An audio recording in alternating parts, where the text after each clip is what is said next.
बिहार को लेकर लगभग सभी न्यूज एजेंसियों के एग्जिट पोल आ गए हैं। इस दफे एग्जिट पोल में एक बात सामान्य है, बिहार में मोदी नीतीश की जोड़ी हिट साबित हुई है। एक बार फिर से एनडीए को 30 से ज्यादा सीटें मिलने का अनुमान है। वहीं अब सबसे बड़ा सवाल चिराग पासवान को लेकर हो रहा है। आखिर 5 सीटों पर चुनाव लड़ने वाली चिराग पासवान की पार्टी का क्या हुआ? दरअसल लोकसभा चुनाव 2024 को लेकर विभिन्न न्यूज एजेंसियों के एग्जिट पोल भी आ गए। हालांकि कई एग्जिट पोल ऐसा भी है जो बिहार में चिराग पासवान के लिए खुशखबरी लेकर आया है। इंडिया टुडे एक्सा माई इंडिया के सर्वे में एनडीए को 29 से 33 सीटें मिलती दिख रही है। वहीं इस सर्वे में चिराग पासवान की पार्टी लोजपा को 5 सीटें मिल रही है। जानकारी हो कि इस सर्वे में चिराग पासवान की स्ट्राइक रेट 100% है।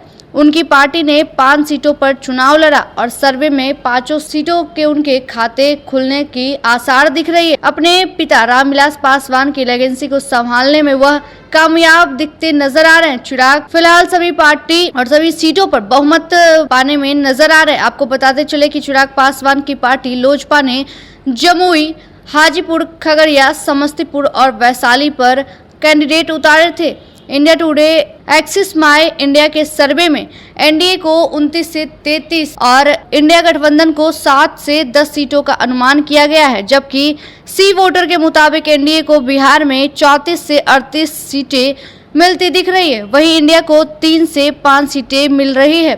तो देखना होगा जब 4 जून को, हालांकि 4 जून को नतीजे आएंगे, वोटों की गिनती होगी, तो देखना होगा कि आखिर जिस तरीके से एक तरफ जहां एग्जिट पोल में इतना सीट दिखाई दे रहा है, क्या इतने सीट पर सच में साबित होंगे?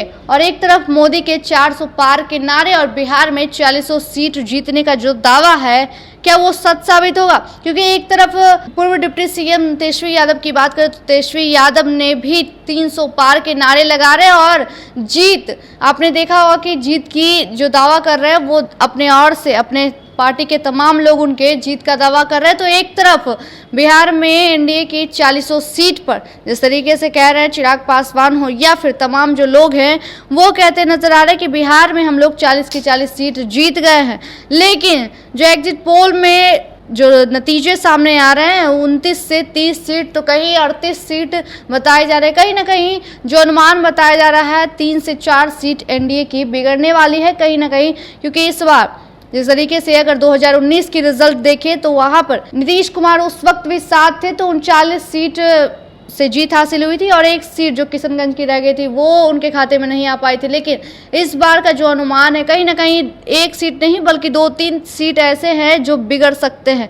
तो देखना होगा जब रिजल्ट आएंगे उस दिन आखिर पता चल जाएगा। लेकिन जो 7 चरण के चुनाव समाप्त हो गया और एग्जिट पोल शाम से ही एग्जिट पोल लगातार सारे न्यूज के सर्वे दिखाई दे रहे कि इतने इतने सीट पर विजय प्राप्त होंगे। तो देखना होगा 4 जून को, आखिर सभी को इंतजार है 4 जून को कि आखिर प्रधानमंत्री की कुर्सी पर जनता किसे बैठाई है। फिलहाल इतना ही, देखते रहे देशवा न्यूज। धन्यवाद। देशवा न्यूज पर वीडियो देखने के लिए लाइक करें, सब्सक्राइब करें, साथ ही बेल आइकन दबाना न भूलें।